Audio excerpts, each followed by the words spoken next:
आला घर पुसोनी देव न लगे साठवणीचे रुंदले जागे। पाठीमागच्या महिला पुढे येऊन बसा, भरपूर जागा या रथापाशी। मंदला देव दिसत असेल तर देव मंदला भाव बुडाला काय करो। देव न लगे रुका मोल काही। देव घ्या फुका देव घ्या फुका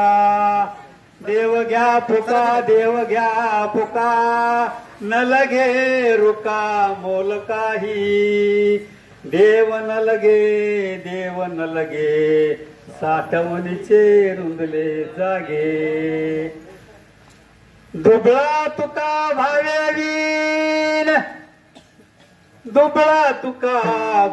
वीण उधार देव घेतला ऋणा। देव न लगे साठवणीचे रुंदले जागे। विठ्ठल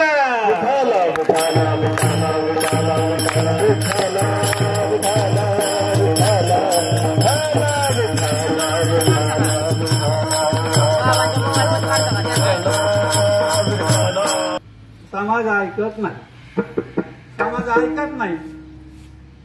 मग आता सांगायचं बंद करायचं का? ऐकत नाही म्हटल्यानंतर, कारण संतांचं कार्य ते काय कार्य संतांचं? बुडते हे जन न देखवे डोळा येतो कळवळा म्हणून या। म्हणून त्यांचं काम आहे सांगायचं, परंतु आपलं काम ऐकायचं का नाही ऐकायचं ते आपण आपलं ठरवायचं। अलग लक्षामध्ये म्हणून ते सांगून कंटाळून गेले। ते म्हणले आता ह्यांना सांगून काय उपयोग नाही, कारण हे ऐकत नाही। किती सांगू तरी नाही ऐकती भटकीचे पुढे टिंब रडतील। कारण मला काय मला एवढं पाठांतर नाही, मी आपला साधा गोळा माणूस आहे, सगळ्याला माहिती आहे मी दिंडीत काय करतोय। पुढे चालतं आपलं, पुढे आलतं समाज ऐकत नव्हता। मग समाजाने मग तुकाराम महाराजांनी एक युक्ती काढली। ते म्हणले आता समाजाला नाही सांगायचं, समाजाला सांगून उपयोग नाही। मग कोणाला सांगायचं? नको म्हणा गुंतो माया जावी।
नको म्हणा गुंतो माया जाळी। काळ आला जवळे ग्रासावया काळाची हे उडी पडेल बाजेवा। सोडविना तेव्हा मायबाप सोडविना बंधू पाठीची बहीण शेजाची कामीन दूर राहे। सोडविना राधा देशीचा चौधरी अनेक सोयरी भली। तू काय म्हणे तुझं सोडविना कोणी?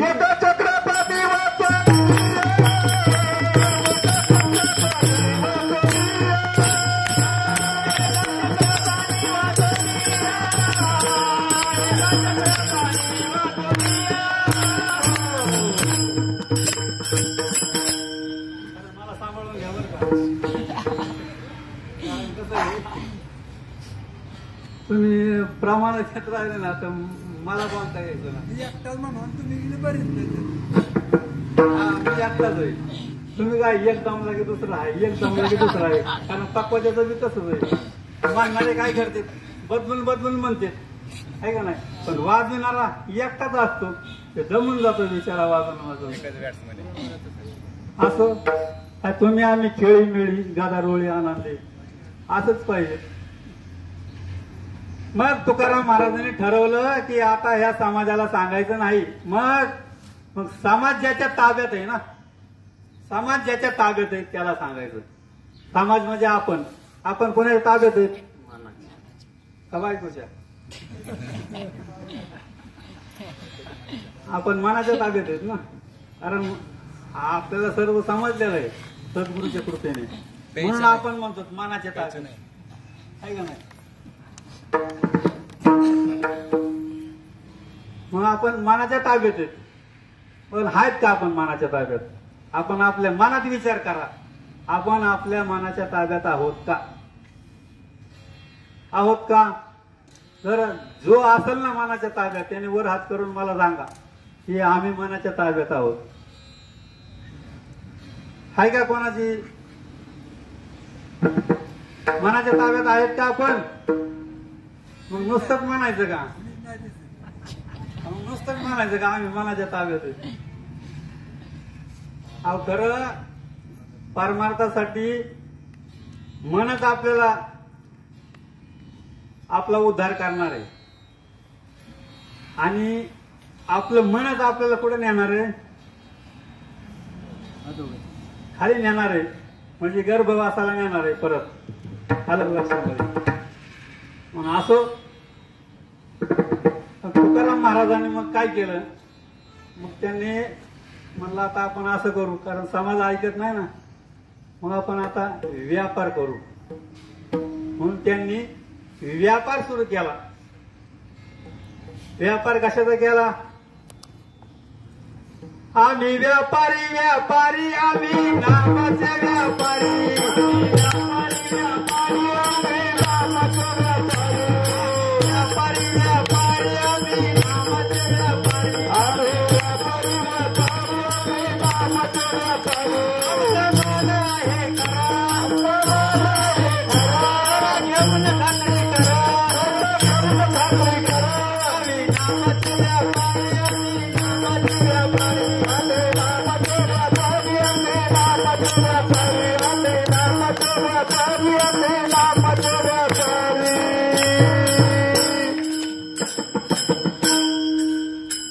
बरोबर. कारण तुकाराम महाराज म्हणले पण आता आपण काय करू? व्यापार सुरू करू. मग ते निघाले, व्यापार करायला निघाले. त्यांना अगोदर ते मिरची विकत होते, परंतु मिरची तिखट आहे आणि ती मिरची त्यांनी काहींना फुकट देऊन टाकली.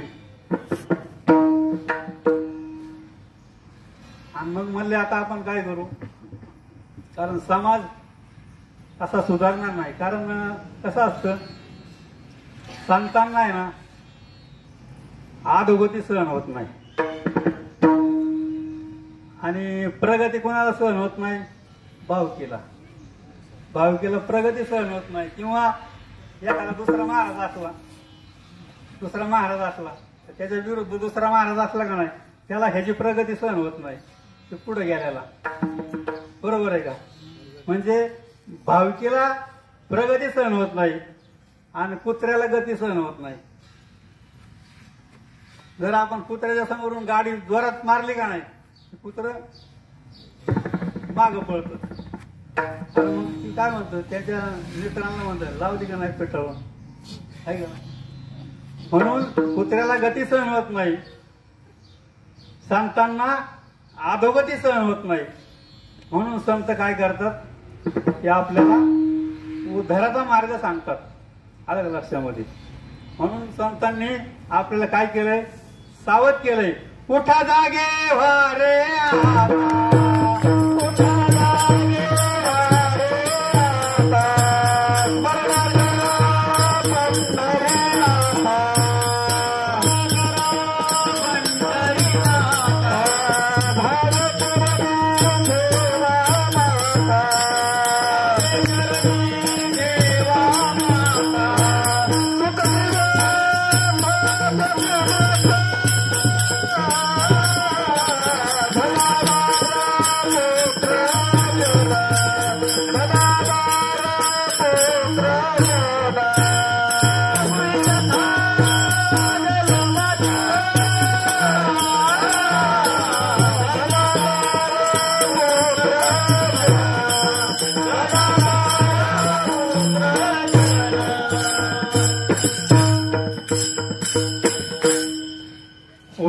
लागे वारे आता स्मरण करा पंढरीनाथा भावे चरणी ठेवा माता चुकवी व्यथा जन्माच्या धनदारा पुत्र जन बंधू सोयरे पिशून सर्व मिथ्या हे जाणून शरण रिघा देवासी. जमल का आपल्याला? मग एवढं सांगतेच साधू संत तरी आपण ऐकतो का? आपण ऐकत नाही ना. ऐकलं असतं तर मग कशाला ही पाळी आली असते आपल्यावर. आणि आपण ऐकत नाही. ऐकतो परंतु नुसतं ऐकतो ऐकत नाही. पण त्याला श्रवण करावं लागतं. श्रवण ऐकणं वेगळं आणि श्रवण वेगळं. कारण श्रवण भक्ती सगळ्यात श्रेष्ठ आहे. म्हणून नेहमी श्रवण करावं, ऐकण्यापेक्षा श्रवण करावं. म्हणजे रवंत करावं. जशी गाय म्हणा, दुसरा प्राणी म्हणा, अगोदर गबा गबा गबा गबा खात आणि नंतर एक तासानंतर काय करतं, रवंत करीत बसत. आपण ऐकतो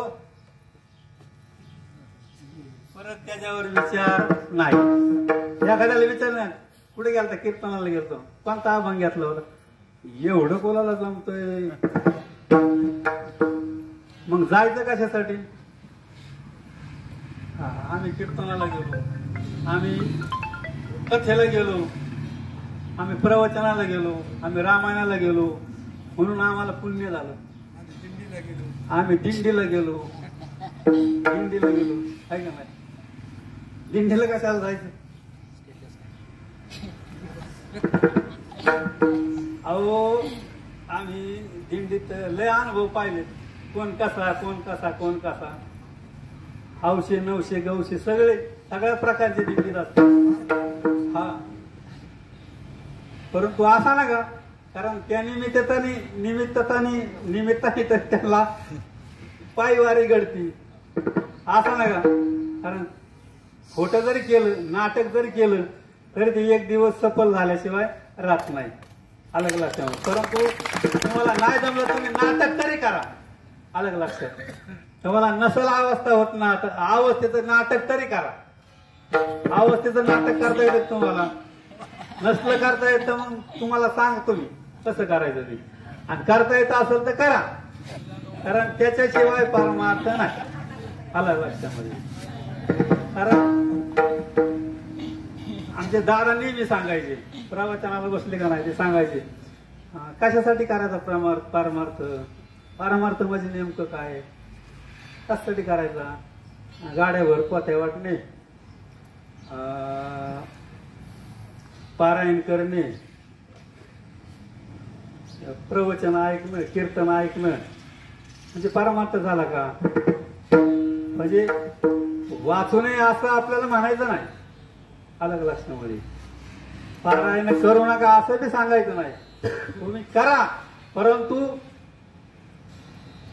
नामा म्हणे ग्रंथ ज्ञानदेवी आणि एकतरी ओवी अनुभवावी. तुम्ही ज्ञानेश्वरीतली कुठलीही ओवी घ्या, कोणतीही ओवी घ्या, त्या ओवीचा फक्त तुम्ही काय करा, अनुभव घ्या. अलग लक्षामध्ये. कारण ज्ञानेश्वरीमध्ये भगवंताने आपल्याला पत्ता सांगितलेला आहे. भगवंताचा पत्ता सांगितलेला आहे. पिनकोड नंबर सहित सांगितलाय, 15-15-421. तुम्ही बटन दाबून मोबाईल तुम्ही लावता,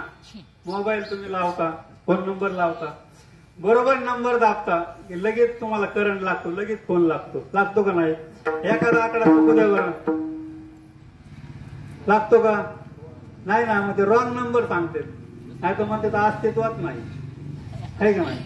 मग एवढी यंत्रणा पुढे गेली. मग यंत्रणा कोणी तयार केली? अहो मानवानेच केली ना. ही यंत्रणा सुद्धा मानवानेच केली, परंतु तरी सुद्धा आपल्याला लक्षात येत नाही. अलग लक्ष. सर्वांच्या हृदय दिशी मी अमुक आहे ऐशी, जी बुद्धी स्फुरे हरनिशी ती वस्तू मी गा, आहे का नाही? तरी मी तव सकळ देही ऐसा येते विचारू नाही.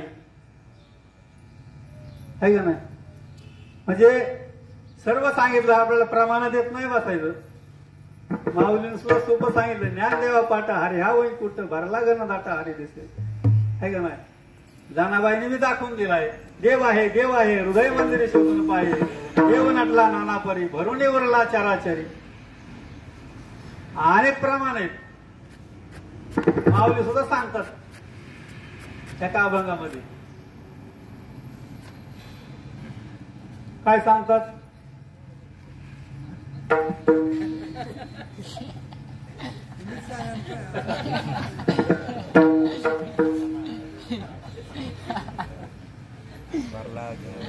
देवा नाही रूप देवा नाही गाव, देवा नाही रूप देवा नाही गाव, देवा नाही रूप देवा नाही गाव, देवा नाही रूप देवा नाही गाव, देवा नाही गाव कोठे काही, देवा नाही गाव कोठे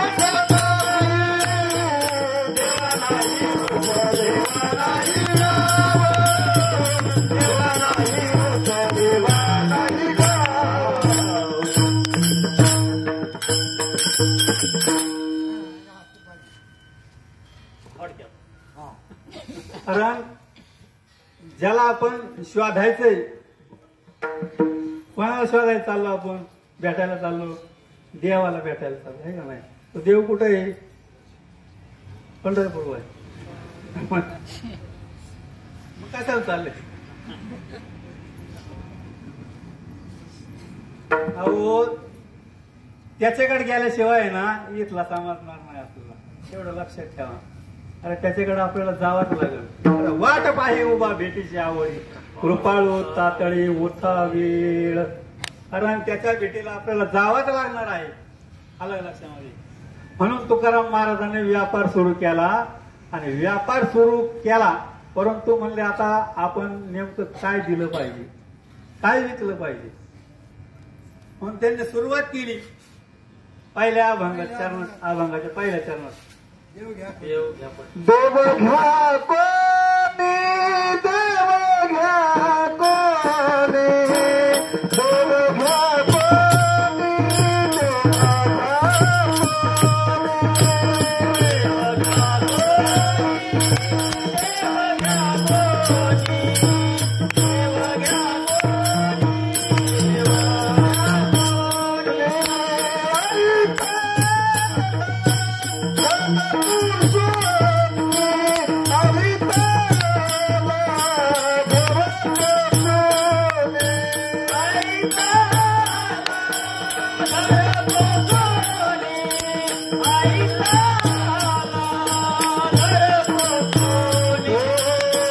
घ्या कोणी.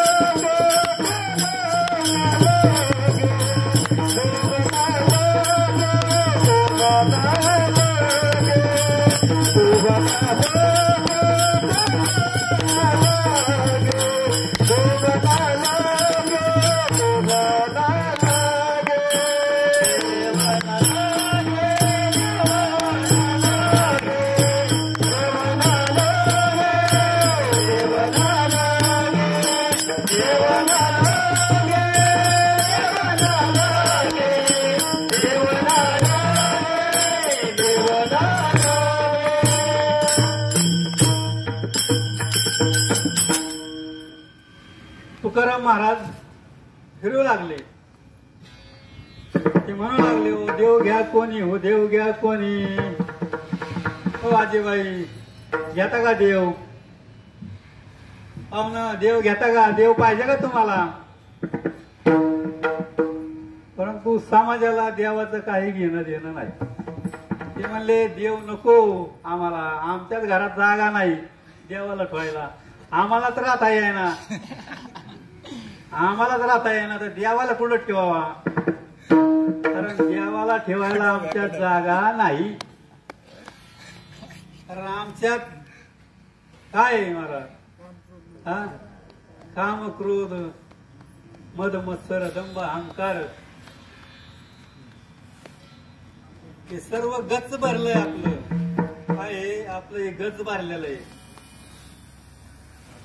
तसं आपण दिंडीत चालत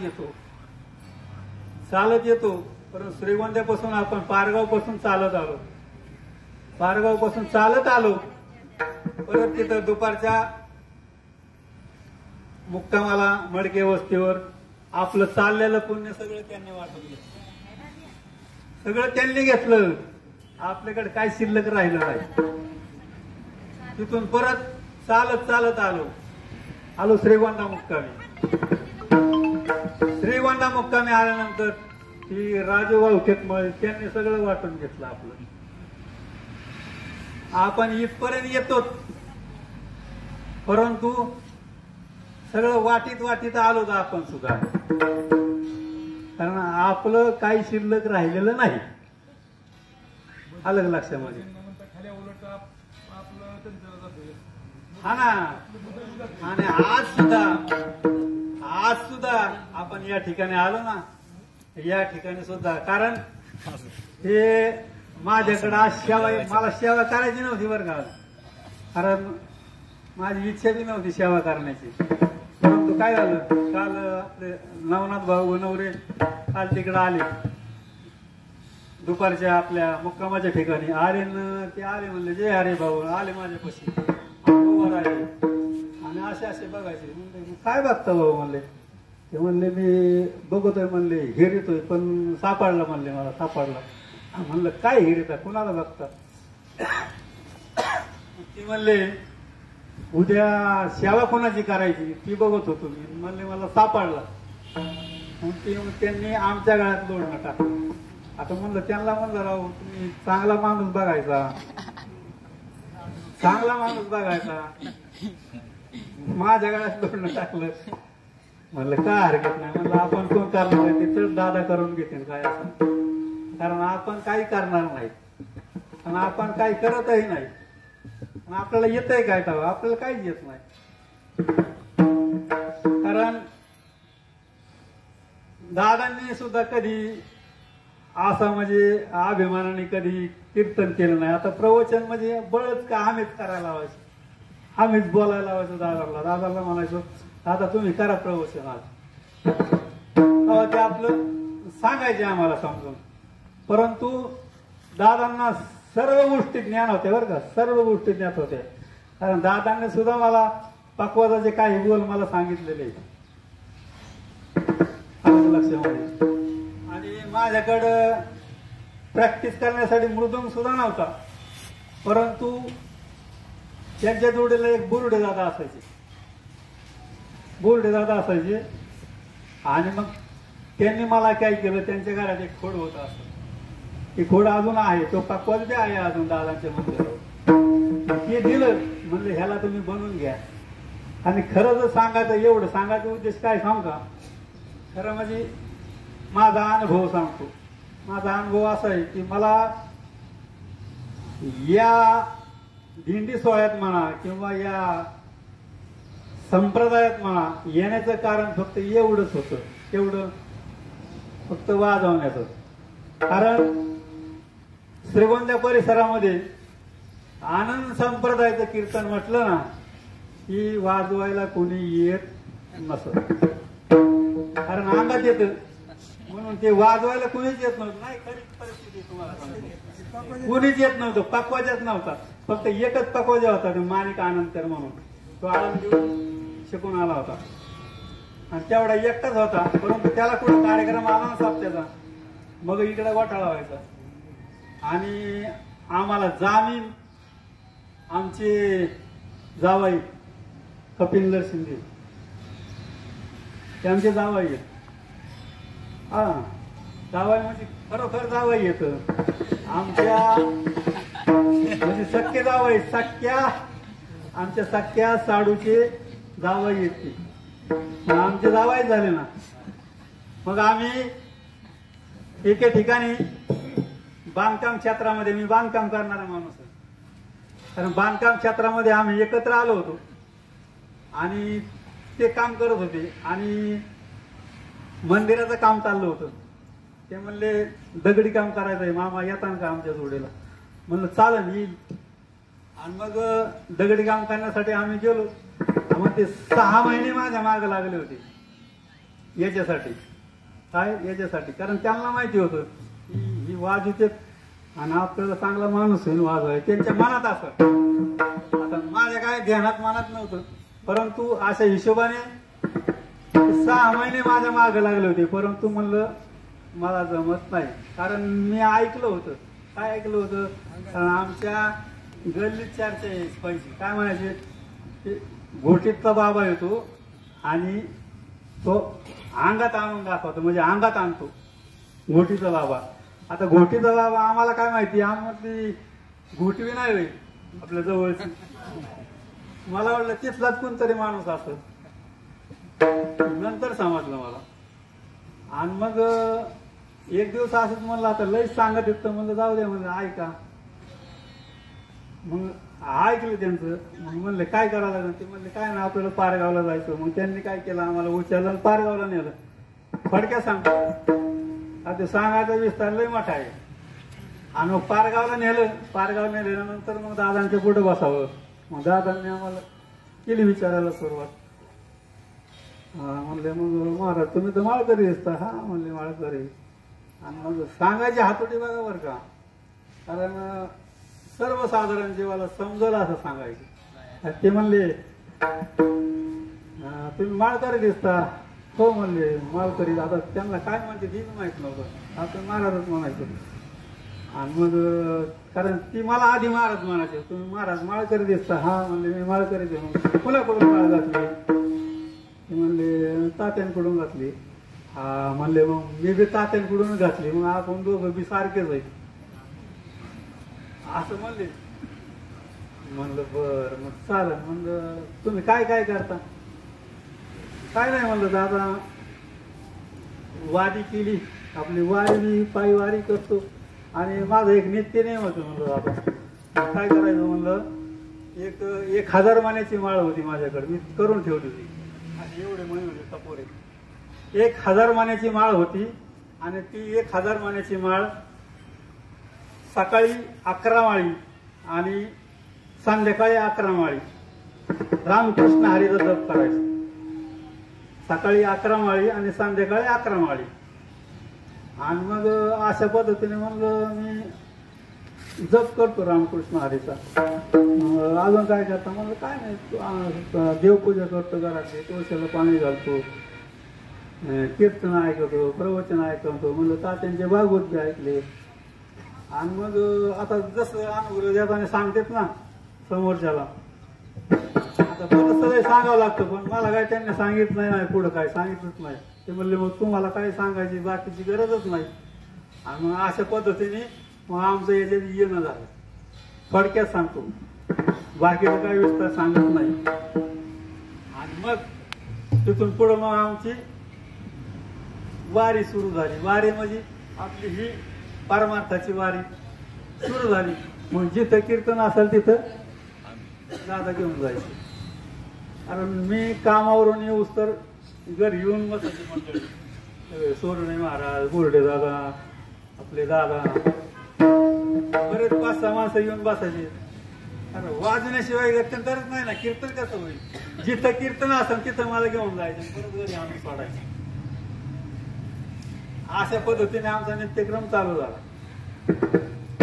आणि मग अशा पद्धतीने त्यांनी बरंचसं काय म्हणजे जसं शिकवलं त्यांनी, जसं आपण लहान मुलाला एक रे एक काढता येत नाही म्हणून ते काय करतो, आपण काय करतो की त्याच्या हातात पेन्सिल देतो आणि मग एक रे एकाचा गिरवतो.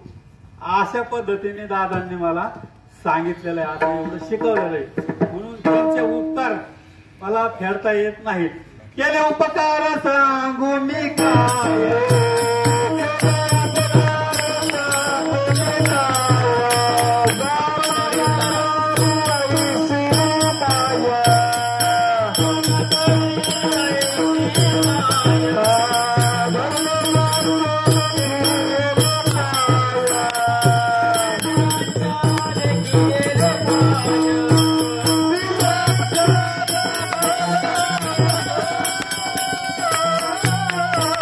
Baba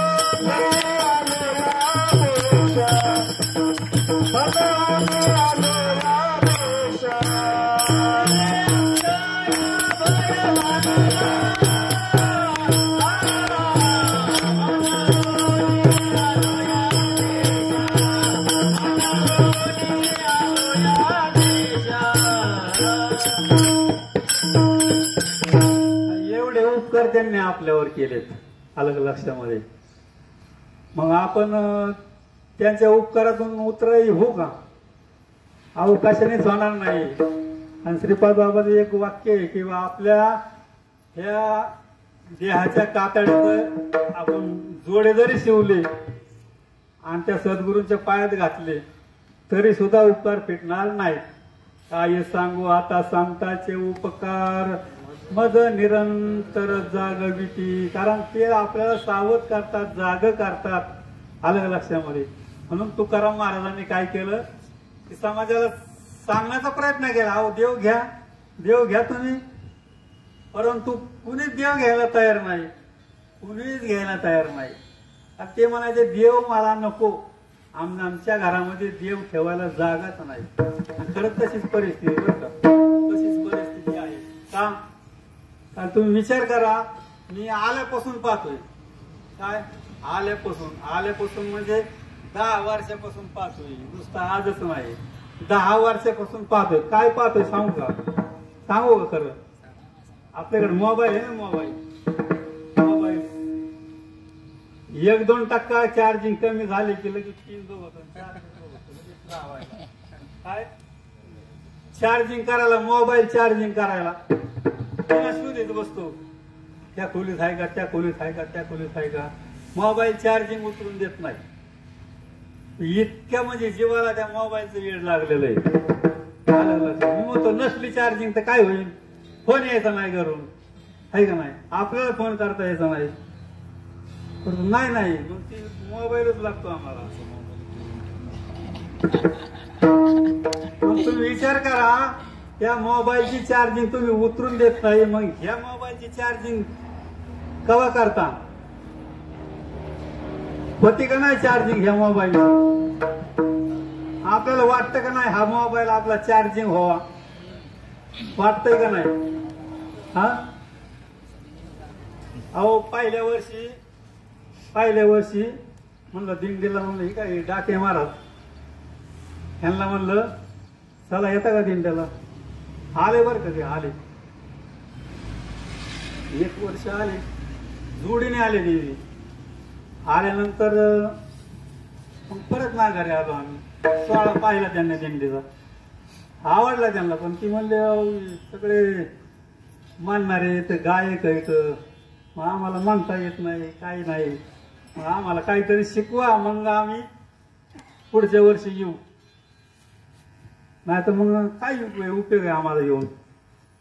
म्हणून मग त्यांना म्हणलं या, म्हणलं तुम्हाला मी सांगतो, म्हणलं कसं म्हणायचं, काय म्हणायचं.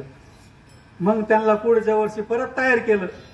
चला म्हणलं तुम्हाला मी शिकवतो. मग त्यांना पद लिहून दिले, अलग लक्षात. पहिलं सुरुवातीचं पद लिहून दिलं त्यांना, अलग लक्षामध्ये. कोणतं पद लिहून दिलं? दिंडी निघाली सद्गुरु दादाची, मला घाई झाली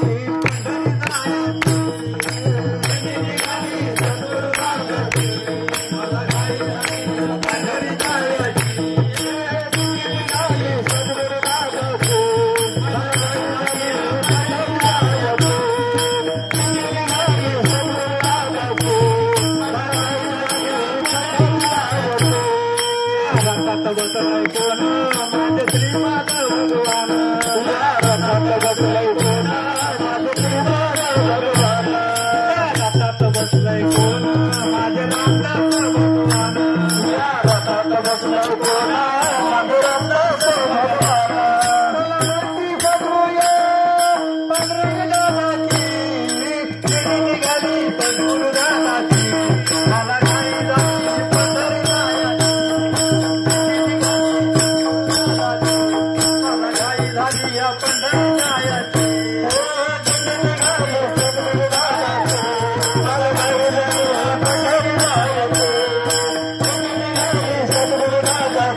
मग हे जे पद आहे ना, हे पद खरं सांगतो ते इतकं फेमस झालं की किती वयस्कर जरी आजी असली ना तरी ती नाचल्याशिवाय राहत नाही.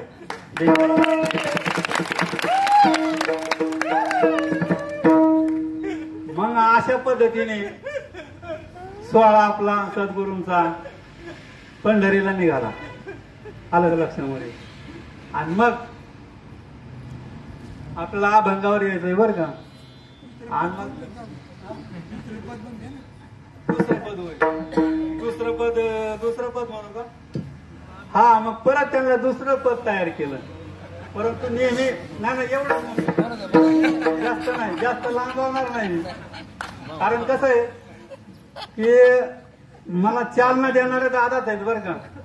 कारण मी काय कुठं म्हणजे लय ज्ञानी नाही किंवा अभ्यासू नाही, काय नाही. कारण दादांनी सुद्धा मग मला ते दुसरं पद कसं तयार करायचं ते मला सांगितलं. कारण नेहमी एक गाणं असतं बघा, आपण टीव्हीवर गाणं ऐकतो, ते गाणं काय मी सांगत नाही, परंतु ते पद कसं तयार केलं ती सांगतो. त्या चालीवर फक्त चाल म्हणतो, आलं का लक्षात. दादांच्या दिंडीला आलाय सारा गाव, दादांच्या दिंडीला आलाय सारा गाव. पांडुरंग नाव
याच्यामध्ये आपली संपूर्ण मालिका बसवली, दुसरं बाहेरचं काहीच नाही.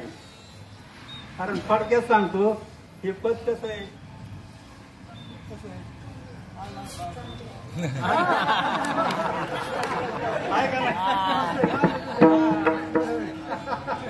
कसं आहे, कारण आपण ज्या सद्गुरूंची दिंडी घेऊन चाललो, कोणाच्या भेटीला चाललो, पांडुरंगाच्या भेटीला चाललो, आणि त्यांचं नाव काय आहे, मग पांडुरंग आपल्या बरोबर आहे का नाही, आहे का नाही. हा, मग असं आहे. फक्त काय आहे, आपण विसरतोय त्याला, आपण त्याला विसरतोय. आणि विसरली तया थोर झाले आणि पचतील खाणी 84च्या. कारण आता ते सांगायला वेळ नाही आपल्याला, आपण कुठं विसरलो, काय विसरलो. आपण ऐकलं त्या दिवशी बिग वन मध्ये डाके महाराजांनी सांगितलं, विसरू नको रे साधका माझ्या श्रीपाद बाबाला, विसरू नको रे साधका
फक्त आपण काय करा की विसर पडून देऊ नका. आलं का लक्षात? अरे देव देव देव देव देव म्हणजे नेमकं तरी काय? देव म्हणजे काय? कशाला देव समजता तुम्ही? शंखचक्र गदा, अति त्रिशूळ नेत्री ज्वाला, म्हणजे अनेक अवतार आहेत. भगवंताने अनेक अवतार घेतलेत. परंतु ठीक आहे, ते आपण सगुण रूपाने भजलं पाहिजे. परंतु अगोदर आपण आपल्या आतला जो आहे ना, तो आपल्याला चालवणारा बोलावणारा, त्याला आपण ओळखून घेतलं पाहिजे. तो देव आहे. अलग लक्षामध्ये. म्हणजे देव म्हणजे नेमकं काय? अहो देव म्हणजे नामच आहे. दुसरं तिसरं काय नाही. नामच देव आहे. दुसरा देव जगामध्ये नाहीच. नामच देव आहे. नामच. मी छातीत ठोकपणे सांगतो, नामच देव आहे. दुसरा देवच नाही. अलग लक्षामध्ये. तुम्ही कसाही प्रयोग करा, कसाही अनुभव घेण्याचा प्रयत्न करा, परंतु नामच देव आहे. एक दिवस असं झालं की दादांच्या डोळ्याचं ऑपरेशन झालं आणि त्यांना असं पालथं ढोपायला सांगितलं होतं डॉक्टरांनी. आणि साधकांना भेटायला येऊन देत नव्हते. म्हणजे बरोबर आहे की बा, सारखं उठून बसायचं साधक आल्यावर आणि मग त्यांच्या संग चर्चा करायची. म्हणून काय बा, घरची थोडी मंडळी म्हणजे जपायची बा, नको त्रास व्हायला म्हणून ते जास्त भेटून देत नव्हते. मग आम्ही चव्हाण साहेबांना, आम्ही रविवार होता, आम्ही दोघं जण भेटायला आलो दादांना. मग दादांना फक्त आता ते म्हणले झोपले दादा. म्हणजे झोपा ना, फक्त आम्ही आलोत म्हणून एवढं सांगा. मग दादांना सांगितलं. हा म्हणले. मग येऊ द्या म्हणलं, येऊ द्या. मग बसले दादा उठून. दादा उठून बसले आणि उठून बसल्यानंतर ते म्हणले, लय डोकं दुखतंय माझं. काय? माझं लय डोकं दुखतंय आणि ते हिरे भाऊ येणार आहेत म्हणले रेखी करायला. ते रेखी प्रयोग करते साधकावर. हा, आणि ती रेखी केल्यानंतर मग डोकं राहतं असं दादा सांगितलं. पण म्हणले अजून याय नाही म्हणले हिरे भाऊ, वाट पाहतोय मी, माझं डोकं दुखतंय जास्त. आता चव्हाण साहेबांनी कसावा ना, चव्हाण साहेब काय म्हणले, अहो यांना बी येतं ना डोकं उतरायला. आता म्हणजे मला ते म्हणले, मग बरं झालं म्हणले, मग घर चालून औषध आलं. आणि मग असं म्हणल्यानंतर मग दादा म्हणले, मग उतरा म्हणले डोकं. मग काय काय लागतं म्हणलं, दादा मला काही येत नाही, त्यांचा नका ऐकू, ऐकू नका म्हणलं, मला काय नाही येत म्हणलं. म्हणलं काय फक्त माझ्याकडे म्हणलं तुम्ही दिलेलंच फक्त तेवढंच आहे म्हणलं, बाकी दुसरं काहीच नाही. म्हणले काय का असाना, परंतु तुम्ही करा, काय तुमचं असं ते करा. आता म्हणलं आता कसं काय करावं, पण ते त्यांनी बरोबर मग ओळखलं. मग ती म्हणले, तुम्हाला वाटत नाही का तेव्हा आपल्या सद्गुरूचं डोकं दुखायचं राहिलं पाहिजे, असं त्यांना वाटत नाही का, तुम्हाला वाटत नाही का? हा म्हणले वाटत. मग त्यांनी उदाहरण दिलं. म्हणले श्रीकृष्णाच्या पोटात दुखत होतं म्हणले, श्रीकृष्णाच्या पोटात दुखत होतं, त्यांनीच उदाहरण सांगितलं बरं का. आणि म्हणले मग ते पोटात दुखायचं कसं राहील म्हणले, मग गवळणींच्या पायाखालची माती,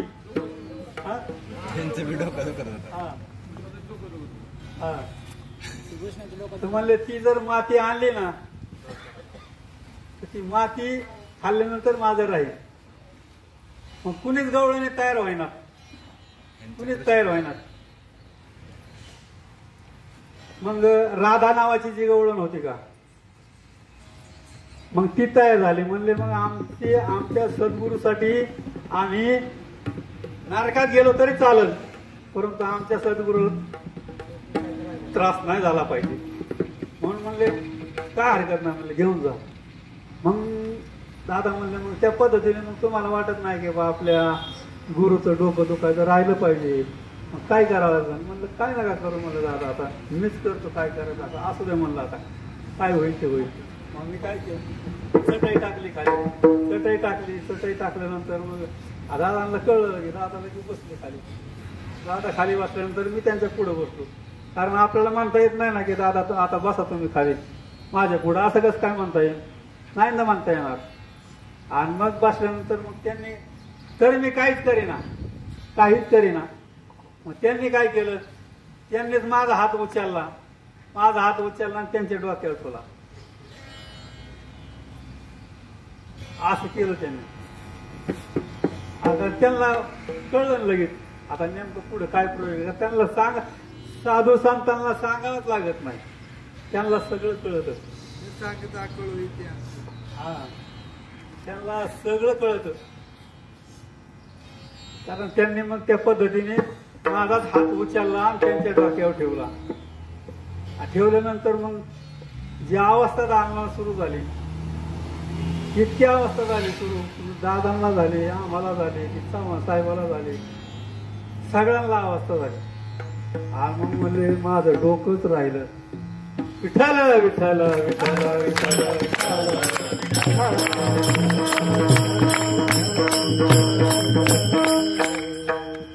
असे अनेक प्रकारचे अनुभव आहेत, परंतु मी सगळे अनुभव सांगत बसत नाही.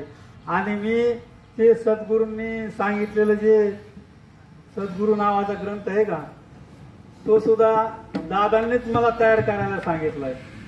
त्या पद्धतीने त्यांनीच मला मदत केली की कुठं काय कसं लिहायचा कसं नाही, हे सगळं त्यांनीच मला प्रोत्साहन केलं. म्हणून हा ग्रंथ तयार झाला. म्हणून इतकी त्यांनी आपल्याला मदत केली, आलं लक्षात.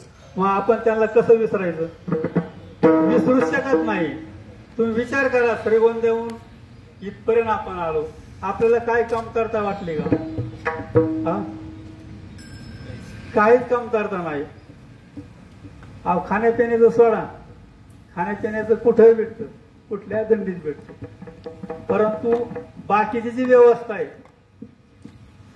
ती सुद्धा आपल्याला जिथले तिथं प्राप्त होते. आणि आपला सगळा समाज आहे ना, हा सगळा समाज आपला कसा आहे, दयाळू आहे, मायाळू आहे. कारण कोणालाही याच्यात राग येत नाही, लोभ येत नाही, काय नाही. कारण अशाच पद्धतीने आपण आपली दिंडी चालू ठेवली पाहिजे, आलं लक्षामध्ये. मग याच्यातच आपला देव आहे.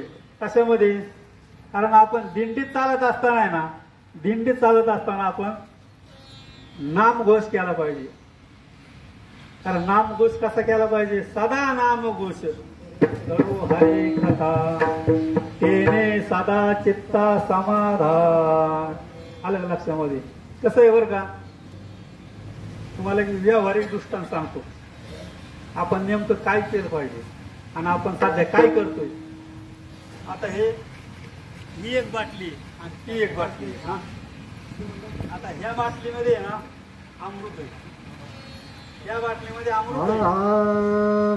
कीर्तनाचा टायम संपला, कीर्तनाचा टायम संपला.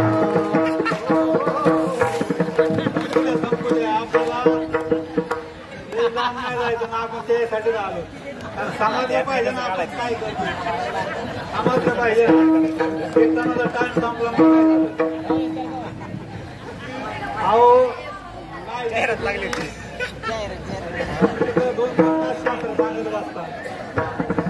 शास्त्र सांगायचं नाही आपल्याला, कारण ब्रह्मज्ञान सांगायचं नाही कुणाला. सर्वसाधारण समाजाला सर्वसाधारण दृष्टांत दिले पाहिजे. कारण ह्या बाटलीमध्ये काय अमृत आहे आणि त्या बाटलीमध्ये काय विष आहे. त्या बाटलीमध्ये अमृत आहे आणि त्या बाटलीमध्ये विष आहे. मग आता विचार करा, ह्याच्यामध्ये विष आहे आणि ह्याच्यामध्ये अमृत आहे. मग आता तुम्हाला कोणती आवडून सांगा, कोणते घेणार तुम्ही? अमृताचे घेणार. कारण माझ्या सकट मला सुद्धा अमृतच वाटतंय ना घ्यावा. कारण अमृत प्यायलं काय होतं? मरण येत नाही, आहे का नाही? असं कुठं लिहून ठेवलंय का अमृत प्यायलं मरण येत नाही? लिहून नाही ठेवलं.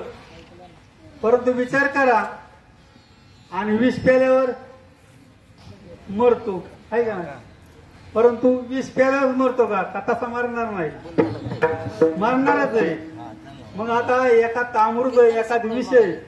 मग आता आपल्याला अमृत आवडतं परंतु विष आवडत नाही, आहे का नाही? म्हणजे अमृत म्हणजे काय सांगू का? अमृत म्हणजे खरा पारमार्थ आहे. अमृत म्हणजे खरा पारमार्थ आहे आणि विष म्हणजे हा प्रपंच आहे, हा संसार आहे. आलं लक्षामध्ये?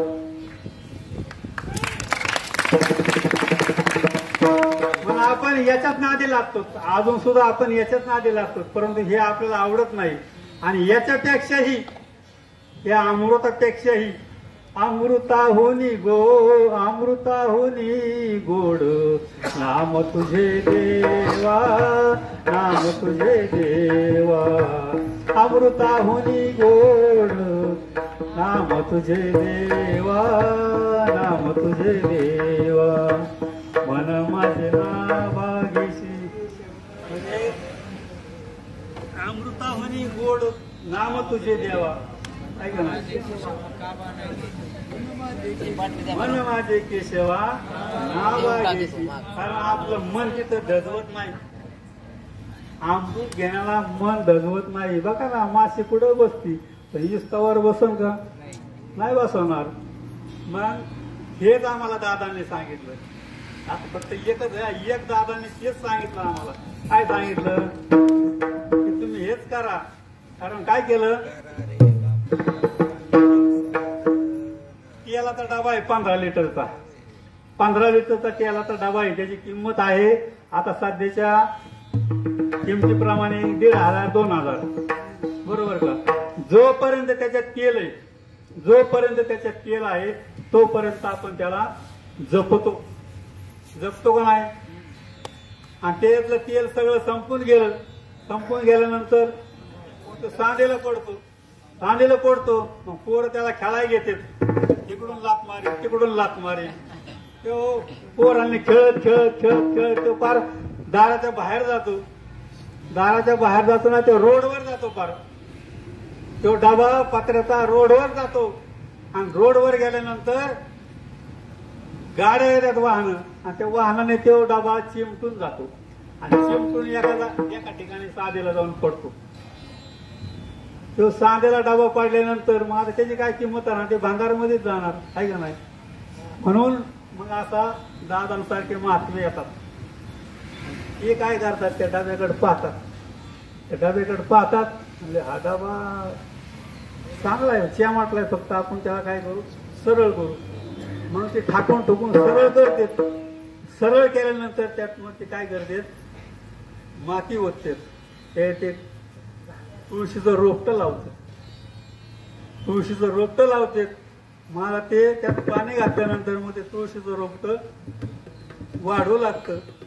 आणि मग ते तुळशीचं रोपटं म्हणजे डबा असा ठेवल्यानंतर मग सगळे जे येतील ते त्या डब्याच्या पाया पडतील. अगोदर डबा कसला होता?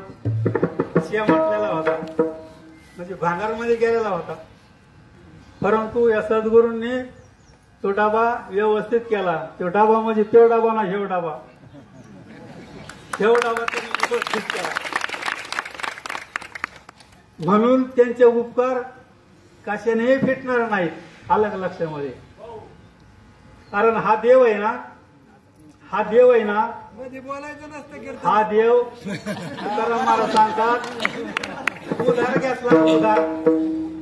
घेतलाय. कारण तो दुबळा आहे, तुका दुबळा आहे, उधार घेतलाय. म्हणून शेवटच्या चरणात सांगितलंय, दुबळा तू का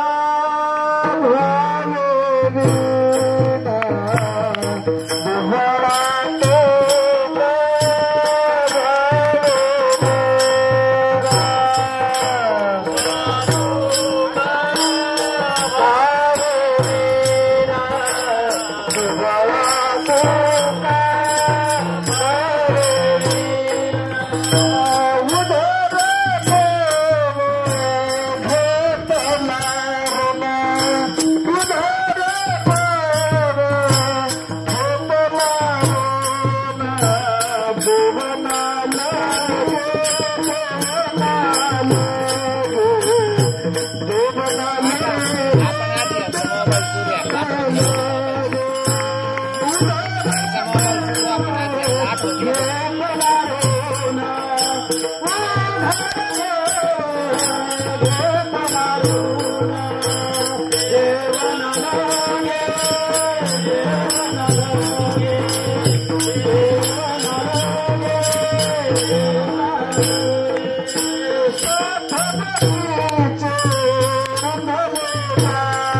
तुका भावेवीन उधार देव घेतला ऋण म्हणून ते ऋण झालेलं आहे तसं आपल्यावर ऋण होऊन देऊ नका. आपल्याला सगळ्यांना देव मिळालेला आहे म्हणून ते देव तुम्ही जपा. आलं लक्षामध्ये. म्हणून देव कसा जपायचा. विठोबा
कसं आहे आपल्याला वेळ कमी असतो कारण वेळ या भावी कारण वाटचालीचं कीर्तन कसं असतं 1 तास पाऊण तास लई झालं तर 1.5 तास 1.5 तास पुढं कसंच नाही कारण कीर्तन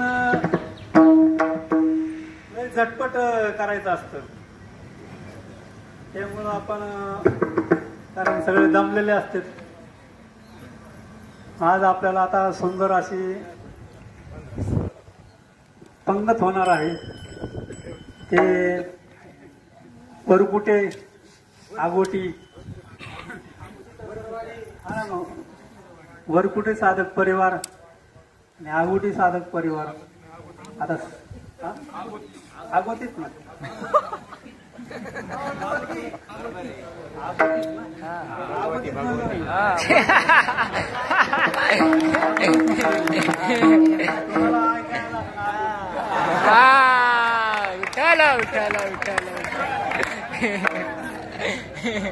सुंदर असं आपल्याला त्यांनी दरवर्षीप्रमाणे ते आपली सेवा करतात. अलग लक्षामध्ये. म्हणून आता सर्वांनी काय करायचंय भोजन करायचंय आणि आपली पुढील वाटचाल सुरू करायची. ज्ञानेश्वर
श्री ज्ञानदेव तुकाराम पंढरीनाथ भगवान की जय। सद्गुरु